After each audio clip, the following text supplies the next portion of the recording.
You may have noticed on this particular platform that a lot of people right now are talking about email copy. Now, that makes a lot of sense. After all, emails generate a lot of money for businesses. They're fairly short and fairly simple to write. And you probably want to know how to generate these kinds of emails that make a lot of money for businesses and therefore make a lot of money for you. The three of us happen to know something about email copywriting. I have been writing for money for about 20 years. Alex is the chief growth man person for a sizable health technology company. Rod is a strategist for one of the biggest ad agencies in America right now. In this particular video, what we are going to try to do is ultimately walk you through some of the major things that you're probably wondering about emails, such as why do they make so much money? What is it that makes these so lucrative for new copywriters? But before we get into specific examples of the types of emails you can get paid to write right now, first we have to talk about how this whole email marketing thing works and how you fit in as a copywriter. Imagine having a direct path into someone's brain. Imagine how powerful that would be if you knew what to tell them to persuade them of something. That is what email is. So no wonder that businesses can make $30 or more for every single dollar that they spend on email marketing. Your email is like your personal letterbox. You need an email to log into pretty much every platform on the internet. Everyone has one. And the likelihood is, if you get an email through, you get a notification for it on your phone screen, the thing you're looking at for 50% of your day. Simply put, businesses need writers like you to help them reach their customers and persuade them to buy their products. So let's very quickly look at 3 different emails we all know did extremely well and see what we can learn so that you can actually reach out to businesses and write these types of emails for them. The child in you might want to laugh because this is an email about willies, but you wouldn't be laughing if I told you that it's the forerunner for a billion-dollar company. This email makes a lot of money, and I'm going to tell you why. The first thing you'll notice about this email, if I scroll down, is that it's not particularly long and there's not actually a whole lot of copy in it. So how could a copywriter have written this? Well, this email is more about the idea and the gamification, I'll talk about that in a moment, that is happening.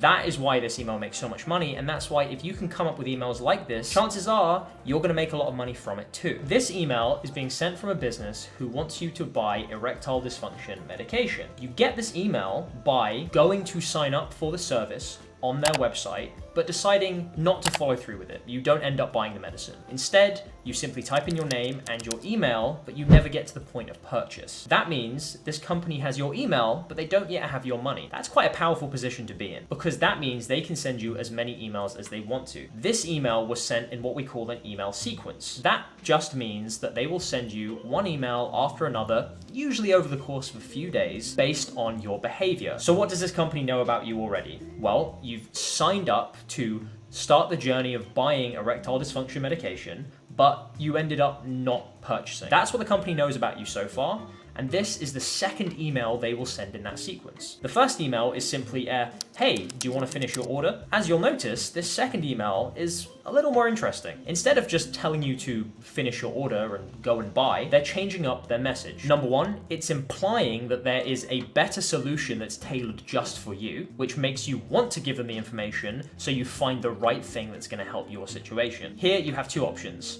I have trouble... Okay. Don't laugh, this Alex. I have trouble getting hard, or I finish too fast. I have both these problems, so I didn't know what to do. For you, it makes you feel like you're getting a more tailored answer to your problem, but for them, it means they know a bit more about you. So just like we spoke about sequences, it means the next email they send you, if you don't end up buying, can be tailored to what you've told them again. So that's the first big thing that's going on here. The second big thing is something that we call gamification. Gamification is simply the process of having someone engage more with your marketing in a way that is satisfying or different from just a single click down a single action. Another way to think about it is, imagine you're playing a video game and there's a bit of a cutscene, but instead of just letting it play, the game tells you to press X, then square, then triangle, just to make the action happen. It makes you feel more involved in the experience and overall is more satisfying. So not only does this email seem useful, but now it's also fun, and I want to know what's on the other side of it. So I click one of these 2 options, and guess what? It takes me back into that ordering journey, but it tweaks the message slightly and just lets me know that the medication that I'm going to be seeing is more tailored towards what I've told them. As you can tell, there's probably only about 50 words in this email. Alex, are you telling me that I can get paid $100, $200, $300 just to write a single email with less than 50 words in it? No, I'm not telling you that. Because in all likelihood, what happened was a copywriter or an agency was hired to write the whole sequence of emails, of which this was one. I guarantee you that this email sequence earns this company hundreds of thousands, if not millions of dollars. And that is why they were willing to invest so much money into the copywriter or the agency that built them. Can you earn hundreds and hundreds and hundreds of dollars from a single email? Well, maybe, but usually if you're working for a business, they're gonna want you to write more than just one. But that puts you in a position of power, because if you're a copywriter who can write more than just one type of email, you are in demand. The next type of email that we're going to talk about in this particular video is called a lift. You might have heard the term lift before, and honestly, this falls into the category of the type of marketing jargon where a lot of agencies and a lot of companies are going to have their own terms for these things. The simple way to distinguish between a lift and a sales email, that is an email that actually tries to persuade people, is that this email is linking to a promotion, usually a VSL, that is a video sales letter, or an HTML page with a lot of persuasion on it. And so it doesn't make any sense to actually have a lot of persuasion on this particular email. The whole point of an email like this is to get the click and to do whatever is necessary, but no more, to get that person to click. Somebody will receive emails like this if they are a lead or a customer for an existing direct response publishing company or some other info publishing company. Coaches, financial information, newsletter companies, health companies. These are the types of companies that will want to broadcast information and sell information to an audience. I want you to pay attention to this particular email. I have actually broken down this email before, and I've revealed that this email generated over $1 million in revenue for the business that published it. And you might be wondering, what? This is a very, very short email. The subject line is the post-election story no one's talking about.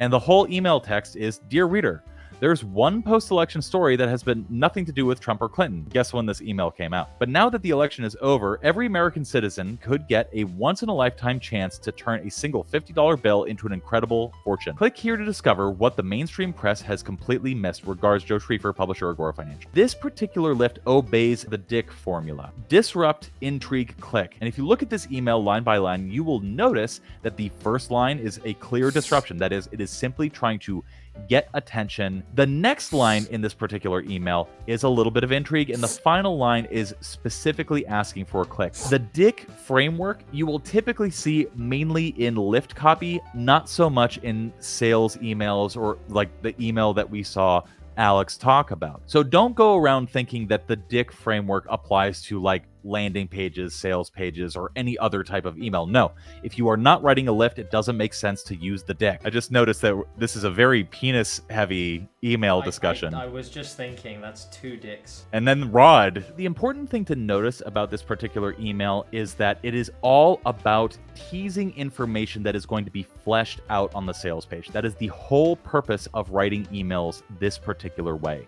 You omit information so that you do not steal the persuasive power of the sales page or sales letter that you are linking to. If you do that, you will find out very quickly that you will have robbed all the intrigue and fascination from the next page that you are linking to, and that is going to absolutely crush conversions. So don't do that. You can actually get paid $50, $100, $200 to write a single one of these emails because they are directly tied to the revenue generation side of the business. So if you can imagine getting paid $300+ for writing 3 lines of copy, this is how you would do it. If you want a simple explanation for why this email did so well, it was because it was very timely.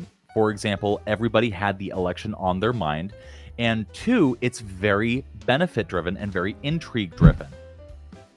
All right, so the third email we want to show you guys is actually one of ours, just to kind of prove the point that we don't just look at other people's emails. We actually take the principles and techniques that we study when we look at other people's copy and apply them to our own business. The email you're looking at right now is actually a copy of an email we sent out a couple of years ago for a campaign we were doing for our masterclass bundle. We sent this out to our copy that email list, which you can get on for free by going into the description of this video right now. So this email was the first email in our campaign sequence, which meant that it needed to set the tone for everything that was about to come in the next 7 days of copy that was going to be hitting our subscribers' inboxes. Because of that, they tend to set the stakes super, super high and prepare readers for a ton of hype. Unfortunately, at Copy That, we are very anti-hype. We're all about the transparency, and we don't really want to sell you information that you can't afford. So we needed to take a different approach. So instead of teasing our readers with a gigantic promise about some high price benefit that they would have to pay tons of money to afford, we did the opposite. Instead of slowly building up the value and adding something new to the campaign every single day and saying, hey, at the very end, this is the most value you're gonna get, we actually said